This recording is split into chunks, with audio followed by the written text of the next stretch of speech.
Assalamualaikum warahmatullahi wabarakatuh. Oke teman-teman sekalian, untuk kesempatan kali ini kita akan mempelajari mengenai uji Mann-Whitney.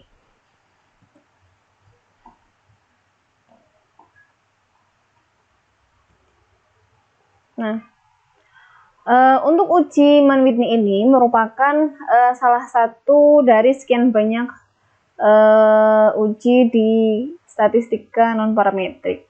Jadi kalau misalkan nanti teman-teman melakukan penelitian, kemudian data yang diperoleh itu tidak memenuhi asumsi klasik, baik normalitas, homogenitas, maupun yang lainnya, maka nggak usah pusing-pusing kalau misalkan punya data yang independen dan tapi nggak memenuhi asumsi klasik, kita bisa menggunakan uji ini, Mann-Whitney. Nah, uji ini digunakan untuk mengetahui ada tidaknya perbedaan dari dua sampel independen. Jadi, kalau misalkan dua materi sebelumnya yaitu uji tanda atau sign test, serta untuk uji Wilcoxon itu kan dia sampelnya berpasangan.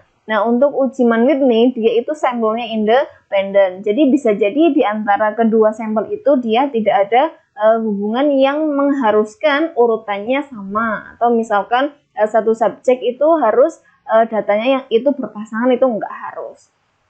Nah, uji ini merupakan uji non-parametrik seperti tadi sudah saya sampaikan. Nah, uji ini merupakan alternatif dari uji T. Nah, kalau uji yang di parametrik, uji T itu kan digunakan pula untuk mengetahui ada atau enggak sih pengaruh, ada atau tidak perbedaan antara dua sampel independen. Nah, itu kalau misalkan uji T ada di statistik parametrik. Kemudian untuk alternatif lain, kalau misalkan asumsi klasiknya nggak terpenuhi, yang diuji statistik non parametrik bisa menggunakan uji Mann-Whitney ini. Nah, untuk datanya bisa nominal atau ordinal. Uji ini juga biasa disebut dengan uji U atau uji Mann-Whitney. Mann-Whitney itu udah biasa. Nah, oke, kemudian untuk prosedurnya, ini untuk alurnya itu sebenarnya yang pertama kita diminta menyusun hasil pengamatan menjadi satu kelompok sampel. Nah, kemudian hitung rankingnya. Setelah itu ranking itu di list ya, disortir dari yang paling kecil sampai yang paling besar. Setelah itu diberi jenjang rata-rata. Nah, selanjutnya dijumlahkan. Setelah itu menghitung nilai U. Nah, itu kan tadi ada dua macam U ya. Nah, yang lebih kecil itulah yang dipakai untuk menghitung U tabel yang nantinya akan dibandingkan, U hitung yang nantinya akan dibandingkan dengan U tabel. Sedangkan untuk U yang lebih besar itu bisa kita sebut dia dengan U aksen. Nah, U ini juga bisa dicari dengan nilai U aksen tadi, tapi akan lebih cepat mungkin ya yang menggunakan U hitung ini. Oke, ini untuk yang kriteria keputusan menggunakan perhitungan manual. Nah, karena di sini kita mata kuliahnya adalah aplikasi, maka saya asumsikan bahwa teman-teman sudah memahami dengan baik materi serta cara kerja manualnya pada materi sebelumnya.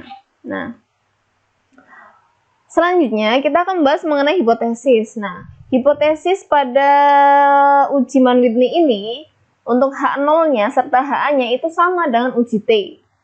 Jadi untuk H0-nya itu tidak terdapat perbedaan rata-rata sampel satu dengan yang lainnya, tergantung yang kita uji itu apa. Kemudian untuk hipotesis alternatifnya itu ada perbedaan rata-rata sampel satu dengan yang lainnya. Nanti silakan disesuaikan dengan data masing-masing. Sedangkan untuk kriteria pengambilan keputusan, karena kita akan praktik menggunakan SPSS, ya kita akan membahas dengan SPSS. Karena nilai signifikansinya, jika nilai signifikansinya itu lebih dari alfa, maka H0-nya diterima, atau nantinya nggak ada perbedaan rata-rata. Tapi kalau misalkan nanti nilai signifikansinya itu kurang dari alfa, maka akan ada perbedaan rata-rata antara sampel satu dengan sampel yang lainnya. Nah, kita akan langsung masuk ke contoh kasus. Di sini saya mengambil contoh kasus, ada seorang guru, beliau itu meneliti kemampuan berpikir kreatif siswanya berdasarkan gaya belajar. Gaya belajar di sini yang diuji hanya dua macam ya, audio dan visual saja. Nah, ini adalah hasilnya. Ini ada untuk yang audio ternyata dalam satu kelas itu ada 10 atau yang diuji oleh guru tersebut ada 10 orang. Sedangkan untuk yang visual itu ada 13 orang. Nah, kita diminta mencari apakah ada nggak sih perbedaan kemampuan berpikir kreatif siswa ditinjau dari gaya belajarnya. Itu ada nggak sih perbedaannya? Apakah ternyata sama aja baik siswa yang sukanya mendengarkan serta siswa yang sukanya melihat? Nah, kita akan bersama-sama menguji menggunakan statistik uji Mann-Whitney atau statistik uji U. Oke, kita akan langsung masuk ke SPSS-nya. Nah, untuk SPSS-nya sudah saya sudah saya inputkan. Jadi untuk cara menginput atau gaya menginputnya itu hampir sama seperti cara menginput data yang uji normalitas ya. Jadi di sini untuk nilainya saya di display dalam satu kolom. Nah, di sini untuk satu kolom. Jadi untuk yang membedakan antara audio serta visual itu menggunakan value. Nah, di sini untuk yang nomor 1 itu sebagai audio dan yang nomor 2 itu sebagai visual. Oke, saya oke. Kemudian untuk datanya sudah diinputkan semua. Untuk yang audio juga 1 sampai 10 sudah. Kemudian untuk yang visual itu yang 2 sampai yang 11 sampai yang 23. Nah, kemudian kita akan masuk ke cara menganalisis perbedaan dua kelompok non-parametrik dengan statistik ujinya Mann-Whitney dengan menggunakan software olah data SPSS. Nah, setelah kita menginput datanya sudah ke-input semua, untuk analisisnya kita menggunakan menu Analyze, kemudian non-parametric test, kemudian kita pilih Legacy Dialog, kemudian kita pilih 2 independent sampel. Nah, selanjutnya untuk yang tes variabel kita masukkan kemampuan di sini. Sedangkan untuk yang gaya belajar kita masukkan ke grouping variabel. Nah, karena ini untuk yang gaya belajar itu kan dia membedakan antara kelompok 1 dan kelompok 2. Maka kita harus mendefinisikan untuk grup yang pertama adalah grup yang nomor 1 atau grup yang audio. Kemudian untuk grup yang nomor 2 adalah grup yang visual atau yang di sini yang nomor 2. Nah, untuk test type yang akan kita lihatkan yang Mann-Whitney U ya. Jadi kita centang aja yang Mann-Whitney U. Kemudian yang uji yang lain Kolmogorov kan itu udah pernah ya, untuk yang lain udah kita fokuskan pada yang Mann-Whitney dulu. Oke, selanjutnya kita oke. Nah, kita akan menunggu outputnya. Nah, outputnya sudah muncul. Nah, di sini ada untuk ranknya. Nah, rata-rata rank yang audio itu dia 8,40. Sedangkan untuk jumlahnya itu ada 84. Sedangkan untuk yang visual rata-rata ranknya itu ada 14,77. Sedangkan untuk total ranknya itu adalah 192. Nah, di sini total datanya ada 23 yang sudah tepat. Kemudian untuk yang audio ada 10 siswa, yang visual ada 13 siswa, sudah tepat. Kemudian di sini kita bisa melihat